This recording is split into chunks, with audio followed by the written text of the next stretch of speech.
Rates on 30-year mortgages, get this, now at 4.85%. That's their lowest on record. For homeowners and buyers, it's a potential windfall, leading to signs of life, finally, in a housing market that many had written off. Master bedroom with a double tray ceiling. Traffic is brisk at this open house near Tampa. We've seen an onset of buyers that we haven't seen in years now. Even more than the usual jump this time of year. Why? Because prices have plunged. That's what brought Brian Stroka to the open house in Florida, all the way from Ohio. It's the best time I've ever seen in my time that I've ever looked for a house. Prices are lower than I've ever seen them. This house, 3 bedrooms, 2 baths, 2,000 square feet, sold 3 years ago for $387,000. Now it's on the market for $205,000. It's simple supply and demand, and it's happening across the country. With so many homes on the market thanks to the housing bust, it's hard to resist the resulting low prices. So does this mean the housing market's finally turned the corner? Not quite. Prices are still falling, meaning the market hasn't hit bottom. It has a double door entry. The house in Florida hasn't sold yet. They plan another open house this weekend. But at least they've got people looking, and that is a welcome sign. Hi, sweetie. For On the Money, I'm Scott Cohn. Joining us now, Dolly Lenz, Vice Chairman of Prudential Douglas Elliman, one of the largest real estate brokerages in the country. Dolly, always great to see you. We're seeing some signs of life in the housing market. If I'm looking at my own market, what are the signs I ought to be looking for? Well, you want to see how many for sale signs are out there. Are there less for sale signs? How are open houses attended? Do you see lots of people looking around? You know, there's so many indicators of a good market and a not good market that it's fairly easy if you just watch. And you can find out. Can you find out about what the inventory is, how many houses are coming on and going off? There are all kinds of ways to find out. There's Trulia, there's Street Easy in New York. There's all kinds of websites that tell you what your market is doing exactly. Let's say I make a bid on a house and it's rejected. Is that a good sign that maybe the market is firming up? It's a very good sign. I'd say that's probably the best and most real sign that the market is firming up. All righty. What do you guys think as you look around the country and see in your neighborhoods, what's happening in Northern Virginia?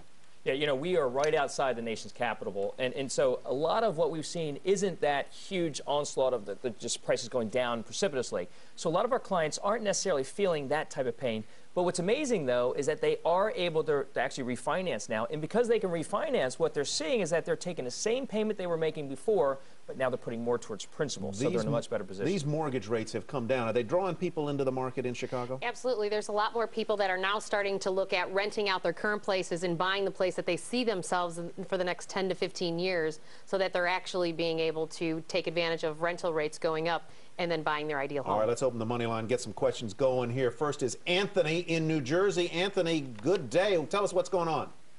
My home's been on the market for 12 months. It's a 1930s Dutch colonial with 4 bedrooms, 3 baths. It sits on half an acre in a community with well-respected schools.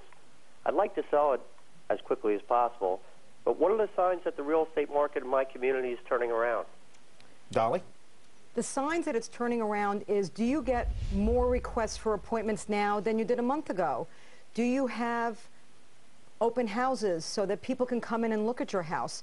There are, again, many signs of an improving market, and most of the markets in the country right now are definitely improving. To sell this house, Anthony needs to price it right. Right, Kelly? Yeah, he actually does, absolutely does. You've got to be thinking, what is out there on the market? What's it going for? And there's so many resources you can use from that standpoint. You know, it's interesting how many times people refinance their house. One of your best sources of information can be your mortgage broker. Go to your mortgage broker and say what's going on in the market, because that's going to tell you great information as far as what he's seeing. Now, not just refis, though. We're really talking about new home purchases. That's going to be some great information. Dolly, how do you make a house look great to sell it fast? Well, if you don't live there, you should definitely either leave your furniture there or professionally stage it if you can. You need to make it look as good as possible. You need to get all the clutter out. You need to put a whitewash of paint over it. You need to have it very clean. You just need to make it presentable. It's a show, isn't it? Oh, you're putting no on question. a show when you're selling your house. You're on Broadway. Anthony, what do you think? Good advice? Great advice. Thank you very much. Good luck to you. Anthony. All right, let's go out to Wisconsin, where Brent is on the money line. Brent, what's on your mind? My wife and I feel like it'll be impossible to sell our 3-bedroom starter home. We purchased this home, like I said, 3 years ago. Our family is now expanding, and we need a larger house. We're interested in buying in a more established market that's less susceptible to market shifts. I feel like the qualities we look for in a starter home were different from that of a second home. What qualities should we look for in a home we're planning on staying in for a long term? And then secondly, how do we market and sell a house that, according to the appraisal, is now worth less than we owe? All right, Brent is underwater, Dolly, wants to move up into a bigger place. What tips do you have? What's a common problem? I mean, the one thing I would definitely recommend is you not buy anything until you sell or at least rent your current home. You don't want to be so long real estate in this market because we really don't know when we'll come totally out of it activity-wise. So I'd say that's the most important thing. If you can't sell your home, have you considered renting it?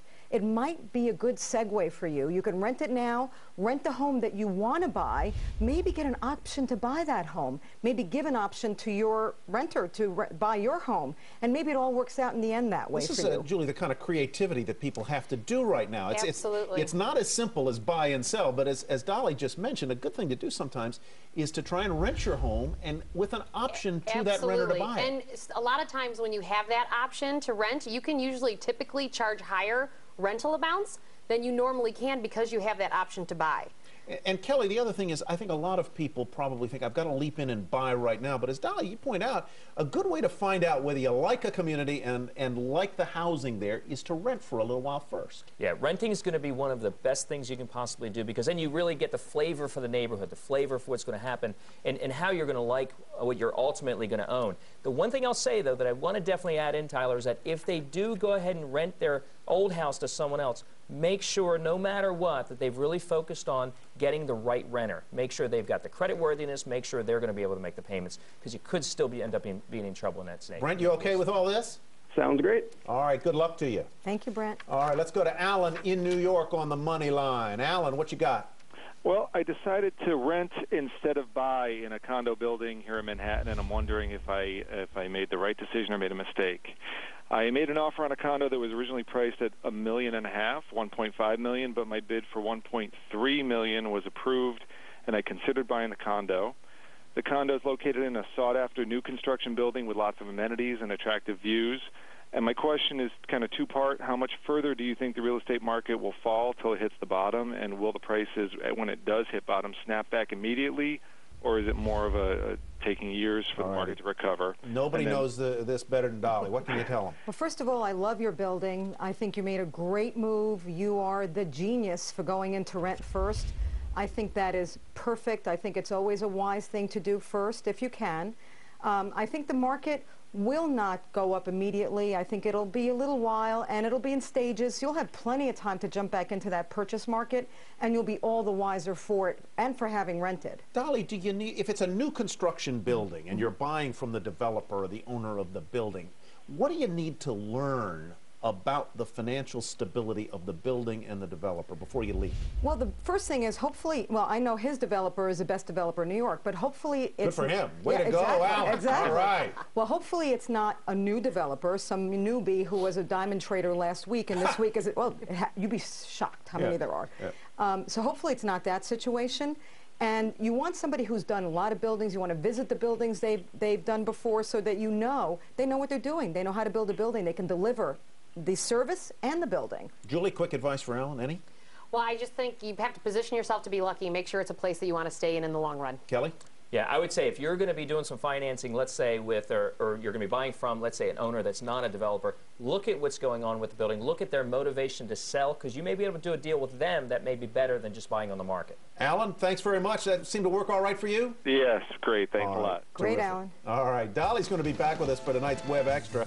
So if you're a would-be buyer, she will tell you how to know when you're ready finally to take the plunge. You can find it at otm.cnbc.com. Thanks, Dolly. Great to have you with us. Thank you. Are you wondering whether it's time to buy or sell? We're here to help. Call us, email us, or text us with your question, and you could be on the show. We'll be back in just a second.